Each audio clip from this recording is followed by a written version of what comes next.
So Ian Garry's appearance on Ariel's show was a banger today. He went after Strickland. He went after the YouTube community for all their toxic work. He cried. He didn't really cry, but he said a lot of really funny stuff. And he did demonstrate why I think he's going to be a champion. And we're going to talk about all of it starting now. If Layla Anna Lee's complexion was a little bit different, I might think that she's actually Ian Garry's mommy because she's writing his material for him. She is making shirts for him to wear about his opponents, and now she is writing incendiary things about Sean Strickland that she then sends her little boy out to sit in front of a camera and say.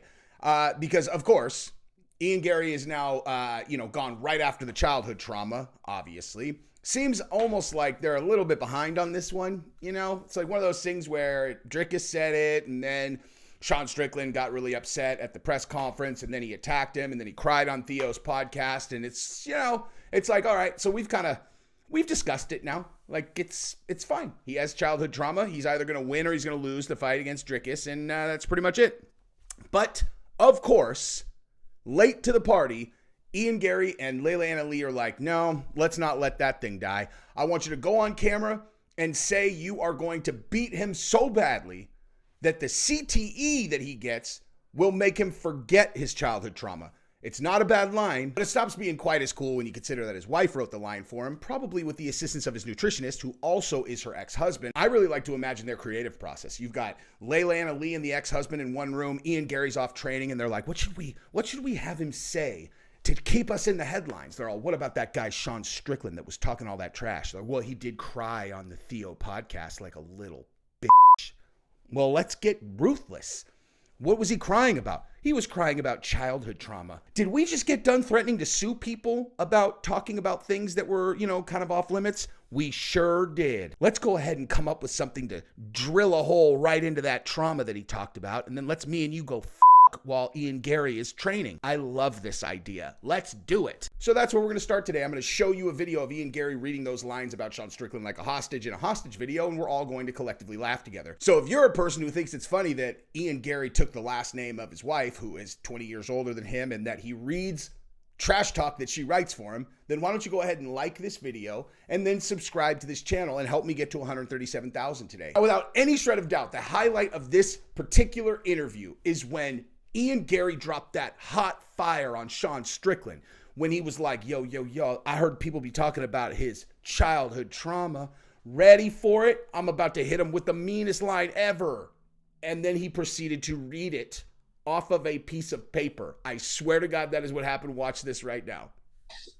Or mentions me, my wife, and my family in that way, I'm going to get my hands on. And in an ideal world, towards the end of the year, I don't think Sean Strickland's going to be the world champion anymore. And I believe there's absolutely an opportunity for me to step up to middleweight and give him a hiding. And maybe I'll beat him so bad that he'll forget all that trauma from his childhood and he can thank me. I have watched this interview, dude.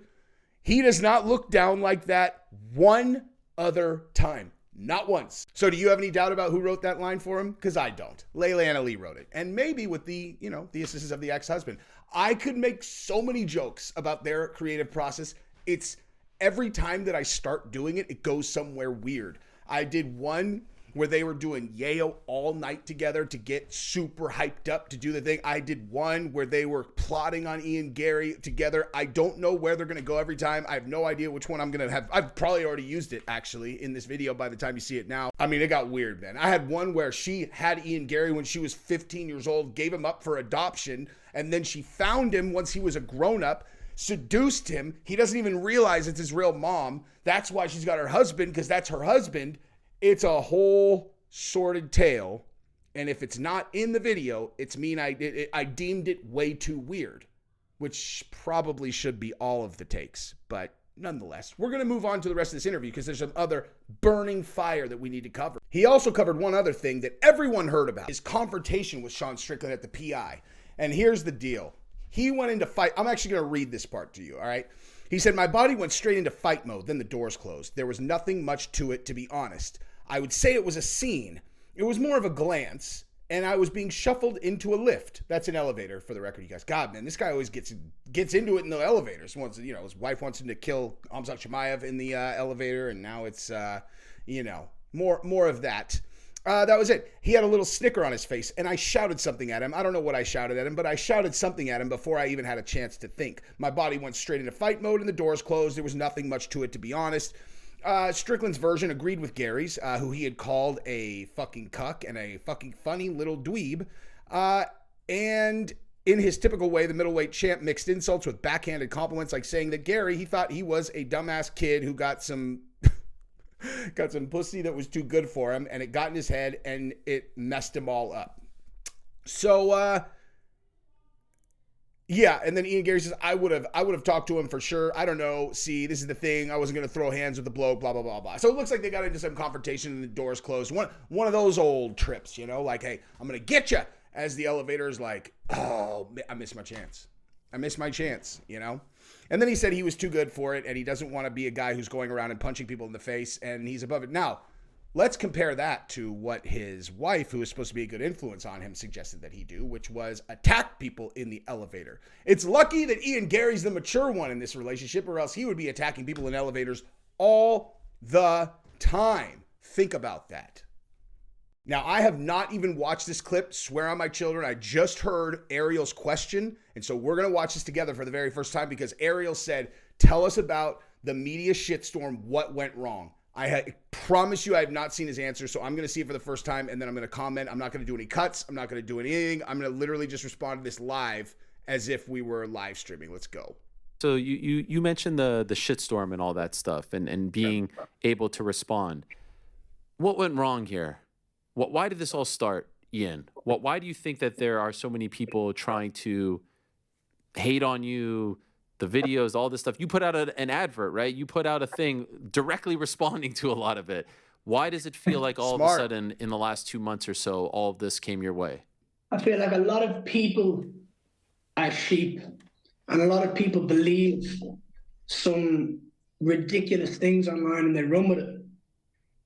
And then a lot gets kind of Chinese whispers taken out of context. And a lot of people don't understand my personal life or anything to do with it or anything to do with me, my family, my team. They've just heard whispers and rumors. And the truth is, people love to hate. The internet, Instagram, Twitter, all of it is a very toxic place. And especially MMA media, 99% of it is very toxic. 1 minute they love you, the next minute they hate you. We've seen it. The hate is ridiculous. The love is amazing. So I think... Hold on. Let me just say this. No one... Well, I don't know, actually. Maybe some people actually hate. I don't hate anybody. I like everybody. I like to make fun of people who deserve it. Okay? That is crystal clear on my part. I just like to make fun of people when they deserve it. Because my channel is all I do, every single video, is I just film as if I've got, you know what it is actually? So I used to do this for my fraternity in college. They called it doing the news, right? And I would go up every Sunday and I would just clown on everyone. I wrote it all week. I would write jokes about everybody all week and I would just clown the shit out of people and they would fucking cry laughing. Everybody. They loved it more than anything. If I missed a meeting, they were infurious. What? Yeah, infurious. That's literally what I do, okay? I do some serious videos, and then I just make fun of people. I don't dislike any of them. I love those fucking guys. So I just pretend that the MMA community is my fraternity, and I tease guys who deserve it. Ian Garry married a 40-year-old who threatened to sue the entire community for pointing out the fact that she did blah, blah, blah, or whatever. And then dude, he took her fucking last name. You have any idea the jokes that I would have written about one of my buddies if they did that when I was in college? Give me a fucking break, dude. I'm teasing him. The hate is ridiculous. You don't even know these fucking people, dude. If you don't know them, you can't hate them. He deserves to be made fun of, though, for the record. It might have all come my way because of my success and my rise and everything I'm doing, and people either love it or they hate it. I would have bet my entire life savings. Forget about my life savings. I would have put my hand on the table and let you chop it off with an axe if he did not say, I think it comes because of my success. I would have literally let you chop my hand off if he did not say that. And I was right. Either way, they're giving me content and they're tuning into my fights. Exactly.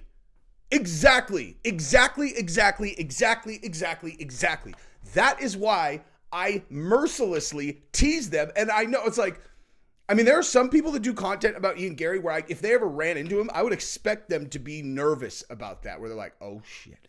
If he was mad at me, I'd be like, grow up, you fucking crybaby. I'm just joking around. You know, what I'm doing is helping you. You want to know what I'm doing? I'm fucking helping you. Okay. There are certain YouTube channels that perform incredibly well. And you want to know why? Is because, well, I mean, they're very, very good at YouTube, but they implemented a brilliant strategy, which is to let 1 million people use their clips, which means that lots of channels talk about them and title their stuff them. So the algorithm goes, oh my gosh, like this is a really big thing. And then it throttles their content. It's a fucking genius strategy. Okay. Every time I do a video about Ian Garry helps him. Bottom line. And so that is correct. So don't, if anybody, like, if he ever actually complained about it, I'd be like, are you, look at it. I mean, be smart. You want everybody hating on you, dude. You want everyone hating on you, obviously. How were you dealing with it? I saw like one day you posted like a bunch of videos in response. I thought maybe you would ignore all the noise. You obviously kind of leaned into it, like Smart. I said, with the advert and whatnot. But how behind the scenes, no one likes to read stuff. Like it's much more fun when it's positive, right? So how were you dealing with it? Whoa.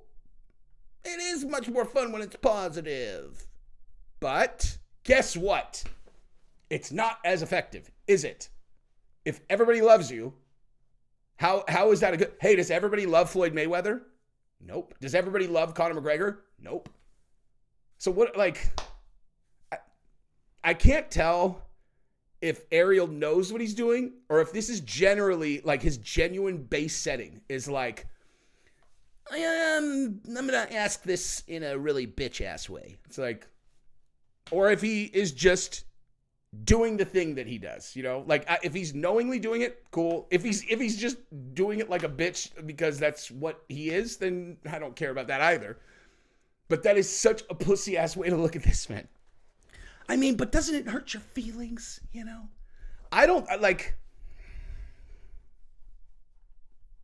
Whatever. Ariel's smart enough to know that I'm right about all content is good content. It fucking stung.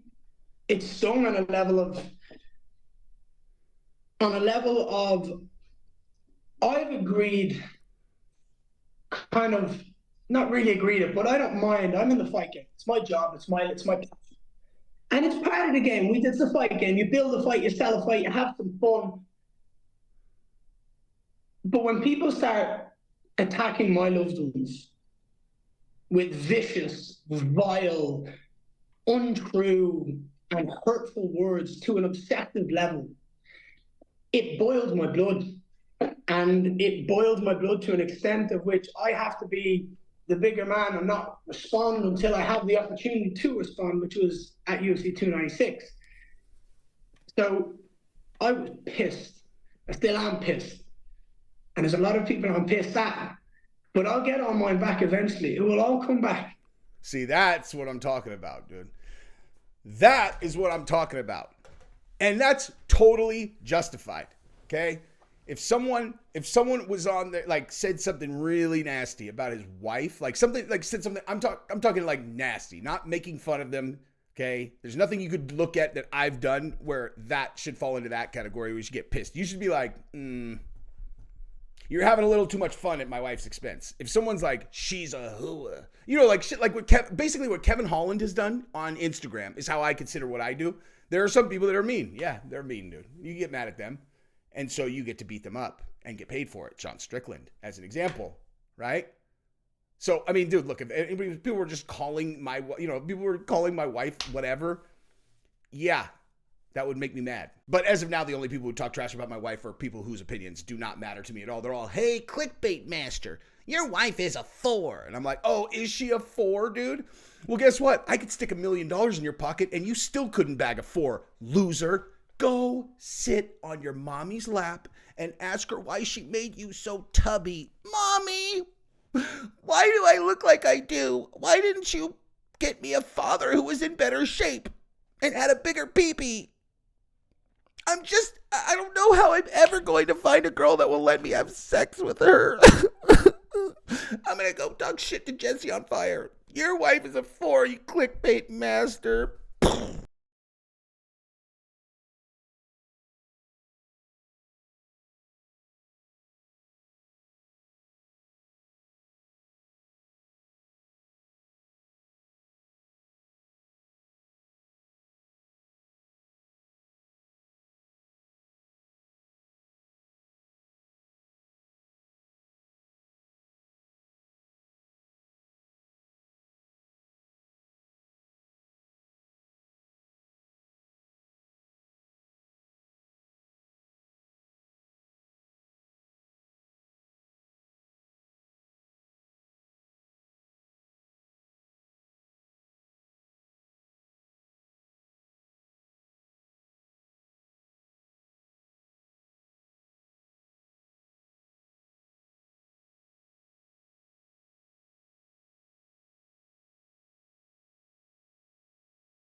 There are literally 18-year-olds that I've heard talk where I'm like, that person sounds more like a grown-up than Ian Garry. But Ian Garry is so confident. He is so wildly focused on fighting. I think that's why he's such a little kid. I think he has like nearly no life experience. I think he's literally spent his entire life in the gym training to become a champion. But the way he talks about, oh, I don't care who it is. This guy's a higher rank, don't care. This guy's a lower rank, don't care. I'll fight any of them. I'll fight that guy in December, fight that guy in February, don't care. I'm going to go to Brazil and I'm going to get better at grappling than I am at striking. I'm going to do this and I'm never going to lose once I hit it. And it's not that it's built around work. It's really genuinely built around work. He's going to do the work. He's going to develop his skills to get to that level. He's going to go do this. Anyway, I don't know if you guys can see it. I don't know if I'm just talking nonsense to people watching this, but I'm telling you, I have never been more confident about a fighter going all the way than I am about Ian Garry. And he's on the Miami card, son. That card is nuclear fire. UFC 299 is ridiculous. But I have some theories about UFC 300, some very educated ones that are going to be on a separate video that I do today. Trust me, do not miss the other video that I do today because you're definitely going to want to watch that.